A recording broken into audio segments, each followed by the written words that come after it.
Bom dia, quarto ano. Hoje é segunda-feira, dia 3 de maio, nosso último mês de aulas aí no quarto ano, viu? E a partir de junho vocês já estarão no quinto ano. Hoje nós temos aula de português, matemática e história. Então vamos nos dedicar bastante aí nessas aulas, viu? Hoje em história nós vamos falar sobre a vida dos imigrantes europeus no sul do Brasil. Os imigrantes eles chegaram no Brasil após uma penosa viagem. Aqui eles encontraram um clima diferente, uma língua que eles não entendiam e difíceis condições de vida e de trabalho.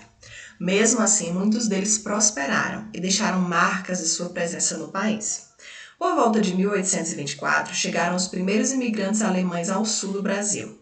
Eles foram os fundadores do núcleo colonial de São Leopoldo, no atual estado do Rio Grande do Sul. Mais tarde, outros colonos alemães eles foram atraídos para os grupos do Vale do Itajaí, no atual estado de Santa Catarina. Em aproximadamente 1875, formou-se um núcleo colonial de italianos, em um local chamado Campos dos Burgos. Essa colônia de imigrantes italianos originou a atual cidade de Caxias do Sul, no Rio Grande do Sul. Os imigrantes alemães e italianos eles foram para o sul do Brasil a fim de trabalhar como agricultores em pequenas propriedades familiares. O objetivo deles era povoar terras públicas e plantar para abastecer as cidades vizinhas, como Porto Alegre, que era a capital do Rio Grande do Sul. Observem aí na primeira imagem, nós temos imigrantes de origem italiana na região de Caxias do Sul, em 1911.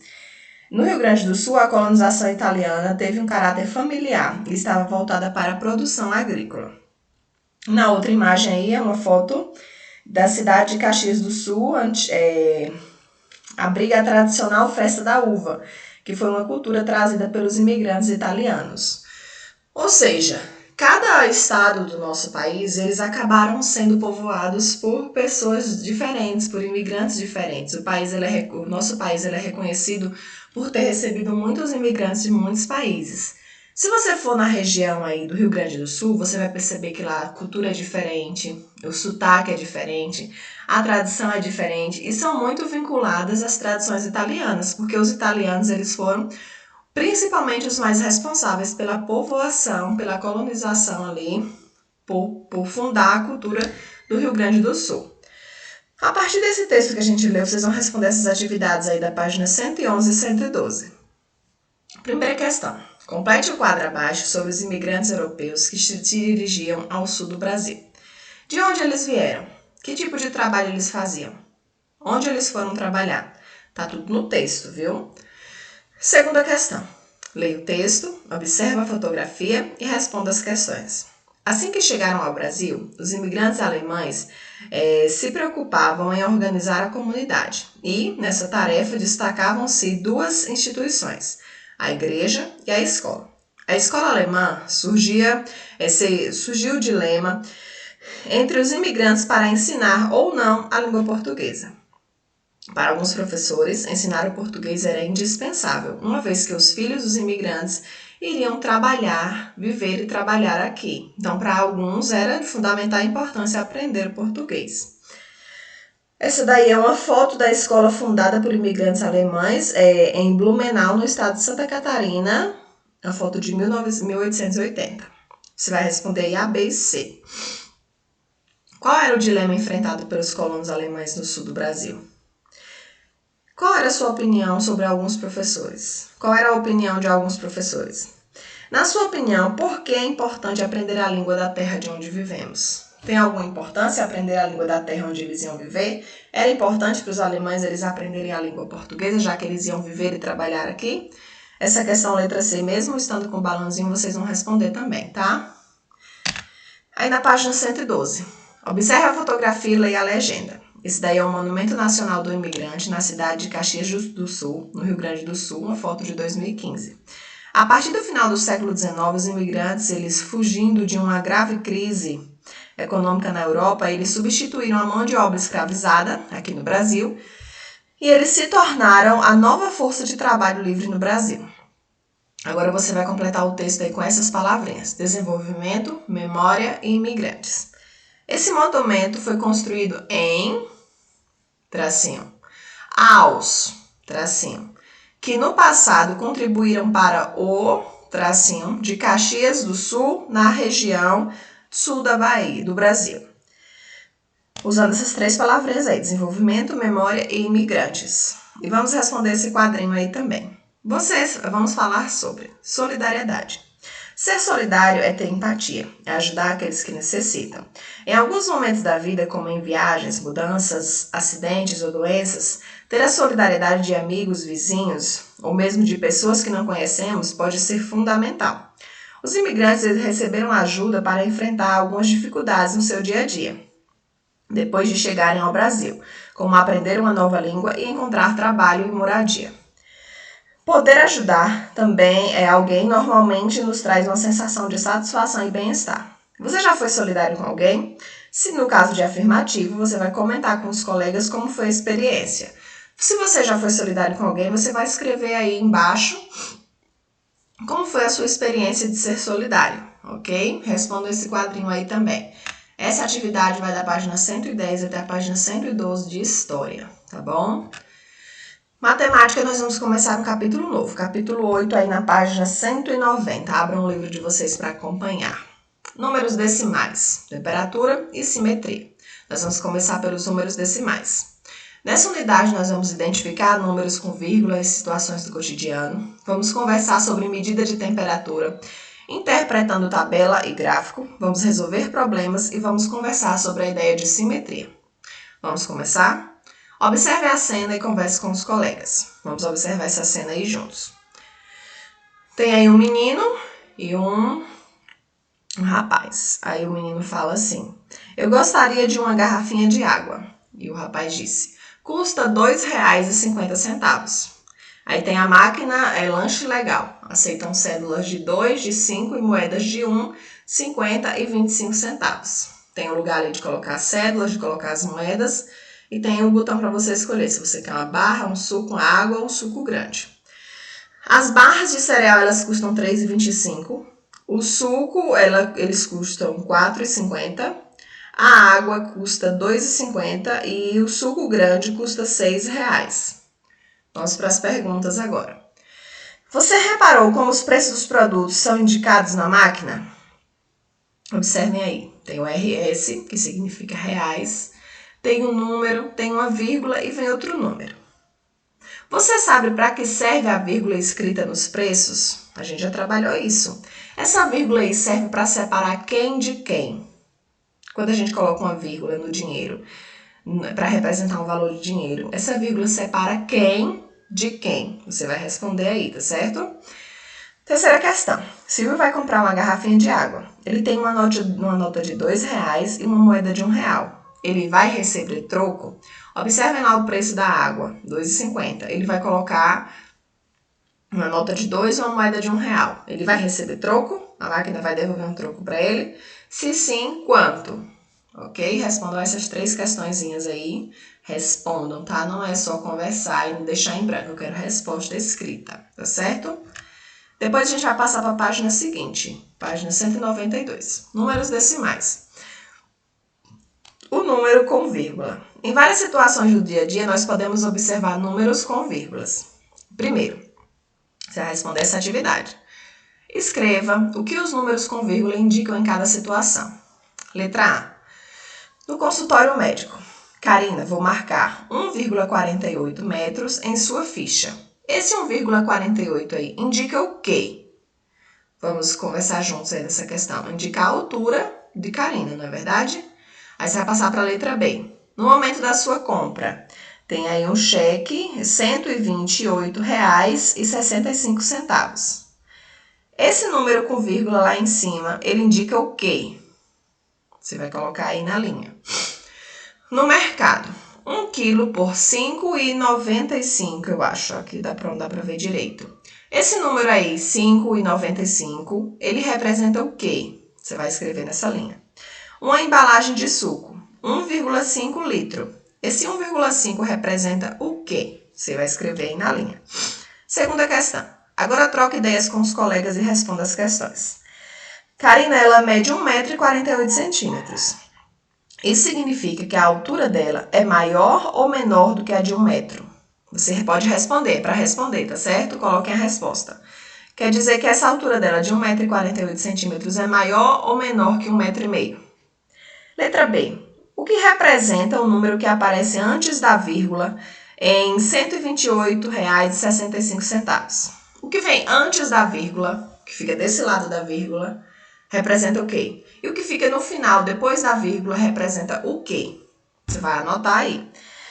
O preço do quilograma de tomate está mais próximo de 2 ou de 3 reais. O preço lá é R$ 5,95. Está mais próximo de 2 ou mais próximo de 3? Anote aí também. E letra D. Com a quantidade de suco dessa garrafa, é possível encher quantas garrafas de meio litro? Essa garrafa de suco aí, ela pega 1,5 litro. Quantas garrafas de meio litro eu consigo encher? Anote aí também. Respondam, escrever a resposta da questão A, B, C e D, ok? Aí vamos para a página 193. A ordem dos décimos. A figura a seguir representa um inteiro, ou uma unidade dividida em 10 partes. Observem aí o formato de uma pizza. Aí tem 1/10, 1/10, 1/10, 10 vezes, porque ela foi dividida em 10 partes. A fração 10 décimos representa o inteiro. 10 décimos, ou seja, igual a uma pizza inteira. Vamos simular que seja uma pizza. A fração 1/10 representa cada parte do inteiro. Podemos escrever o décimo assim, 0,1.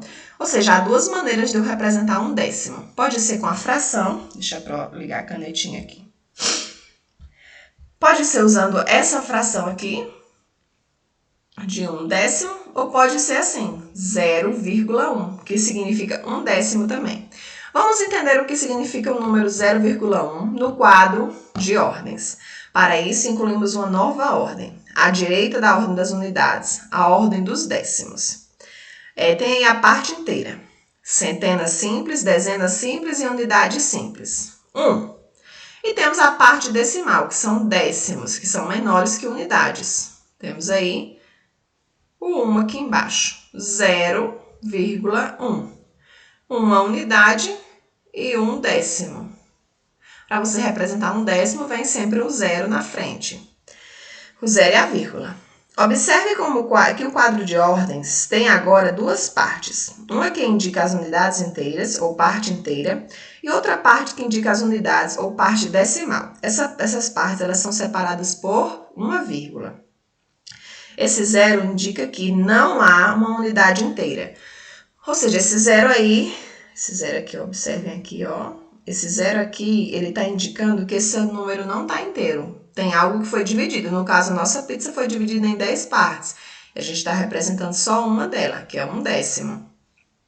0, esse algarismo 1, ele indica uma parte da unidade dividida em 10 partes iguais.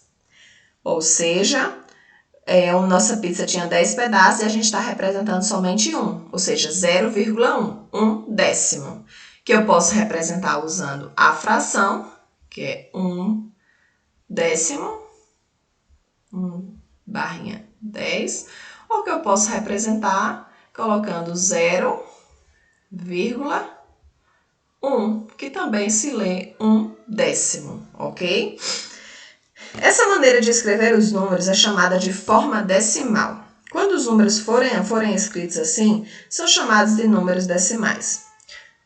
Ou seja, a gente pode representar a pizza, olha, lá em cima ela está representada em fração. 1/10, tá vendo aqui, ó? Aqui embaixo já representou de outra maneira. 0,1, 0,1, que são décimos, 1/10. 1/10 é uma representação fracionária. 0,1, que também se lê 1/10, é uma representação decimal. E a escrita por extenso, a gente lê 1/10, ok? Essa atividade matemática aí é na página 190 e 193. Lembrando que a 193 aí é leitura, tá bom? Vocês vão lendo aí, já praticando, para na próxima aula a gente responder uma atividade sobre isso daí. Então, hoje vocês vão responder somente a 192 e vão ler e tentar entender a página 193, tá certo? E em português, nós vamos criar um final para a história. Leia essa história de Ruth Rocha e dê um final para ela. Não se esqueça de que o final tem que combinar com a história. Vocês vão ler esse texto que está aí e vão criar um final. Pró, não precisa escrever esse texto aqui no caderno. Não precisa escrever essa parte aqui no caderno. Vocês vão escrever no caderno somente a continuação. Coloquem lá cabeçalho, coloquem lá produção textual. Aí coloquem lá no cantinho, como a gente coloca. Primeira questão, você coloca criando um final para a história. O dono da bola, que é o nome da história. Então, criando um final para a história, o dono da bola. Você vai ler essa parte aqui e você vai criar um final. Não quero um final de 2, 3 linhas. Por favor, eu quero um parágrafo de, no mínimo, 7 a 10 linhas. Agora, por favor, quarto ano, não estejam contando as linhas. Escrevam, deixem a mente de vocês fluir, deixa a vontade de produzir o texto tomar conta de vocês. Não precisa numerar as linhas, como eu vejo muitos alunos numerando. 1, 2, 3, 4, 5, 6, 7, 8, 9, 10. Não, vai escrevendo. Passou de 10 linhas, não tem problema. Só que a prova determina a quantidade de linhas, sabe por quê? Porque tem gente que acomoda e escreve só 2 linhas. E 2 linhas não é uma produção textual, ok? Então, por favor, produção textual de 7 a 10 linhas, podendo ultrapassar essas 10 linhas, tá bom? Então, vamos começar a ler o texto. O dono da bola. Caloca, ele morava na casa mais bonita da nossa rua. Os brinquedos que Caloca tinha, vocês não podem imaginar. Até um trem elétrico ele ganhou do avô. E tinha bicicleta, com farol e buzina, e tinha tenda de índio, carrinho de todos os tamanhos e uma bola de futebol. De verdade. Caloca só não tinha amigos, porque ele brigava com todo mundo. Não deixava ninguém brincar com os brinquedos dele. Mas futebol ele tinha que jogar com a gente, porque de futebol não se tem como jogar sozinho, não se pode jogar sozinho. O nosso time estava cheio de amigos. O que nós não tínhamos era a bola de futebol. Só bola de meia, mas não é a mesma coisa. Bom mesmo é bola de couro, como a do Caloca. Mas toda vez que a gente ia jogar bola com Caloca, acontecia a mesma coisa. Era só o juiz marcar qualquer falta do Caloca que ele gritava logo: assim eu não jogo mais, dá aqui a minha bola. E aí? Agora vocês vão dar continuidade a essa história. Você pode falar sobre como foi ele conversando com os colegas, sobre o que pode ter acontecido com o Caloca para ele aprender a dividir as coisas. Usem a imaginação de vocês, criem uma história com um final bem legal para Caloca aprender a dividir as coisas, ou ele foi para casa, os pais brigaram com ele, ou ele aprendeu ali com os colegas a dividir, ou os colegas não quiseram mais brincar com ele, até ele se sentir sozinho e resolver aprender a dividir as coisas. Eu quero um final bem legal. Por favor, sintam-se à vontade para escrever. Ultrapassem as 10 linhas. Lembrem de usar os sinais de pontuação.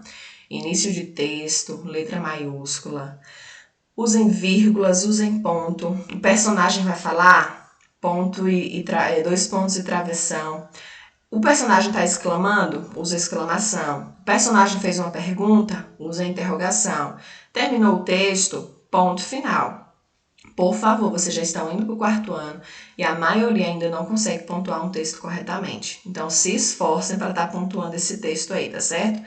Repetindo, não precisa escrever essa parte aí do texto. Você vai dar continuidade ao texto. Coloca o cabeçalho, coloca lá, produção textual, criando um final para a história, o dono da bola. E começa a escrever o final da sua história, ok?